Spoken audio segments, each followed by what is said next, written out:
There will come a time in your life, maybe it's today, where the weight of existence feels unbearable. You wake up, and the thought of facing another day feels like punishment rather than purpose. You stare into the mirror and wonder, what's the point of continuing if all I feel is pain, failure, and despair? But here's the truth. You are not broken, you are not weak, you are standing at the edge of your transformation, and the voice telling you to quit. That's the voice of your old self dying. Now is the time to decide, will you give up, or will you rise? Pain is not your enemy, it's your instructor. When you're lost in sorrow, when every step forward feels like dragging 1,000 pounds behind you, that is not the universe punishing you. It is life refining you. You don't build strength in moments of comfort. You build it in the fire, and the fire doesn't ask you if you're ready. It burns regardless. So when suffering arrives, don't retreat. Observe it, let it reveal the weak parts of you, then make the decision to evolve. Use your pain as a compass pointing toward what you must fix, not flee from. The moment you realize suffering has meaning, you stop resenting it. And when you stop resenting it, you begin to transcend it. When you're on the verge of giving up, it's often because you feel powerless, meaningless. But here's the antidote. Pick up something heavy and carry it. Take on a burden willingly. Choose to matter to someone or something outside yourself. It doesn't need to be grand. Start small. Fix your room. Call a friend who's struggling. Help someone who can't repay you. When you lift weight voluntarily, you begin to create a self that's strong enough to endure. Responsibility gives your suffering context, and where there is context, there is meaning. And when life is meaningful, giving up is no longer an option. It's a betrayal to who you could become. People often say, I don't have motivation, but motivation is fleeting, it's weak. Discipline is what builds you when you're tired, when you're afraid, when your mind is telling you to stop. To not give up means you must become a person who can trust themselves to act despite emotion. Discipline is that inner contract. It's saying, even when I don't feel like it, I will act in alignment with my values. When you brush your teeth, clean your room, go to the gym, write the page, speak the truth. Especially when it's hard, you are declaring to yourself, I am worthy of effort. And in that repetition, the idea of giving up starts to fade, replaced by the quiet power of consistency. Every person has untapped capacity, and that capacity remains dormant until you face what you fear: chaos, the unknown, the disorder, the unpredictable. That's where your transformation lies. Giving up is often a way to avoid chaos. But if you face it, if you step into it voluntarily, you'll discover something extraordinary. You can survive it. You can hold the storm inside you without being destroyed. This is where courage lies, not in absence of fear, but in acting despite it. Your potential is not found in retreat. It is uncovered in confrontation. When you confront chaos, you begin to organize yourself into something stronger, wiser, and more resilient. And one day you'll look back and realize you didn't just survive. You became someone new. Pain is one of the most misunderstood experiences in human life. When it hits us through heartbreak, failure, loss, rejection, or even chronic self-doubt, we tend to recoil. We treat pain as if it's an enemy to be conquered or avoided at all costs. We label it unfair, we wallow in it, we numb ourselves through distractions. But here's the paradox: pain, more than anything else, is what forges the soul. When you feel like giving up, it's not simply because you're tired. It's because pain has entered your life and you haven't yet realized what it's trying to teach you. There is something deeply profound about the moment you hit rock bottom. The world feels like it's closing in on you. You feel isolated, misunderstood, and broken. But in that moment, you're not being destroyed. You're being exposed. What's really being revealed are the parts of you that haven't yet matured. The illusions, the ego, the dependency, the weakness, they're all brought to the surface through pain. That is not a tragedy. That is an invitation. When you suffer, you are not just going through something painful, you're being introduced to yourself in raw, unfiltered form. It's as if life is stripping away everything that is unnecessary so that you're left with only the truth of who you are and who you could be. This is why pain matters. This is why it's not a signal to quit, but a sign to grow. It's asking you to become more conscious, more capable, more grounded. And for that growth to happen, you must stop asking, why is this happening to me? And start asking, what is this revealing to me? Look at any strong, admirable person, someone who truly walks with character and wisdom, and you'll find a history of suffering that they chose to confront rather than escape. They learned that pain wasn't meant to imprison them, it was meant to wake them up, to refine them, to make them more human. And so, when you feel like giving up, realize that you're not in your final chapter, you're in the fire, and if you let it, the fire will not burn you down. It will burn away everything that is not real, not worthy, not necessary. And in that process, a deeper, truer version of you will emerge. When you're on the edge, when giving up feels like the only option, it's often because you've become disconnected from responsibility, not in a moralistic, finger-pointing way, but in a deeply existential sense. You no longer feel necessary, you feel like a spectator in your own life, someone waiting for motivation or rescue, but life doesn't come knocking with gifts. It comes with burdens, and strangely enough, those burdens are the very things that give life its meaning. When you choose to take on responsibility, willingly and consciously, you begin to transform the landscape of your inner world. The mistake many people make is believing that they have to feel good to take action. But that's not how responsibility works. It's not about emotional comfort, it's about purpose, and purpose is born not from what you want, but from what you're willing to carry. That could be as simple as showing up for someone who needs you, getting out of bed to take care of yourself, or standing by a value even when it costs you something. These actions may seem small or insignificant in the moment, but they're actually the foundation of something massive: self-respect. You might think your life has no direction, that you're drowning in chaos. But if you really examine your days, how much of that chaos stems from avoiding the very responsibilities that could anchor you? Clean your space, fix your schedule, call your mother, show up for work on time. These aren't just habits. They are declarations. You're telling the world and yourself, I am not done yet, I still matter. And the beautiful irony is this: when you take on responsibility, even when you're broken, you begin to feel less broken. You start to see yourself as someone who can be trusted. Your confidence isn't built by being perfect. It's built by showing up when it's hard. That's where resilience begins. That's how you prove to yourself that you're not fragile, that your pain doesn't define you. Your actions do. There's something miraculous that happens when you willingly carry weight. You realize you're stronger than you thought.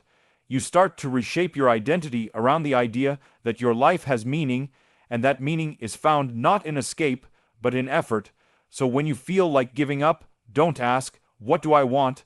Ask, what can I take responsibility for right now? That single shift in mindset can pull you out of despair and set you on a path towards something real, something solid, and something worth living for. In those moments when you feel like giving up, what often paralyzes you is not the lack of strength, but the lack of direction. You know what you want to change, your situation, your pain, your feelings, but you can't seem to summon the energy or clarity to do it. That's because you're relying on a fragile fuel source: motivation. Motivation is unreliable. It comes and goes like the wind. It cannot be the foundation of your survival. What you need, what will carry you through the darkest seasons of your life, is discipline. Discipline is not some cold, mechanical system. It's not about punishing yourself or becoming robotic. It is, at its core, the highest form of self-respect. It's a decision that says, I matter enough to keep showing up, regardless of how I feel.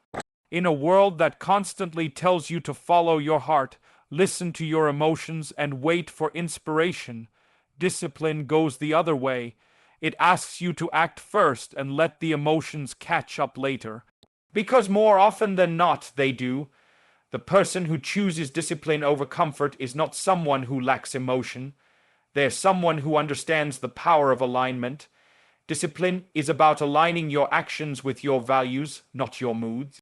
It's brushing your teeth when you're exhausted, not because you want to, but because your future self matters. It's sitting down to study or write or train, not because it's easy, but because it's necessary. You can't build anything meaningful without this principle. Not your body, not your mind, not your character. When you rely on motivation, you become a slave to your moods. But when you cultivate discipline, you become your own master. You start to recognize that discomfort is temporary and that consistency is what transforms you. And with every small action done in discipline, you reinforce a critical message: you are capable, you are in control. Each act of discipline is a vote for the person you want to become. Discipline doesn't ignore pain, it works through it. It says, yes, this is hard. Yes, I want to quit, but I'm going to take the next right step anyway. That's the kind of strength that builds over time. That's the kind of mindset that makes giving up less and less appealing. Not because life becomes easy, but because you become resilient. And when you build that, no storm can break you. Every human being possesses untapped potential, depths of courage, strength, creativity, and resilience that remain dormant until life forces them into confrontation with the unknown. That unknown, that overwhelming sense of unpredictability, fear, and instability is what we call chaos. And chaos is terrifying because it strips us of control. It reveals how little we truly understand, how fragile our plans are, how vulnerable we really feel. But what many don't realize is this: the doorway to your highest potential is hidden inside that very chaos. It's not found in order, in routine, in comfort. It's found in confrontation. When you feel like giving up, it's often because you're standing on the edge of something unfamiliar.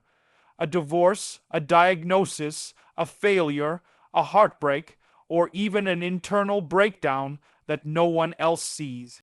That edge feels like the end, but it's not. It's a threshold, and if you have the courage to step through it rather than retreat, you begin to discover a part of yourself that you've never met before, the part of you that can endure, that can create, that can rebuild. There is no growth without facing the unknown. Chaos is not just noise, it's information. It reveals what you need to learn, what you've ignored, what you've outgrown.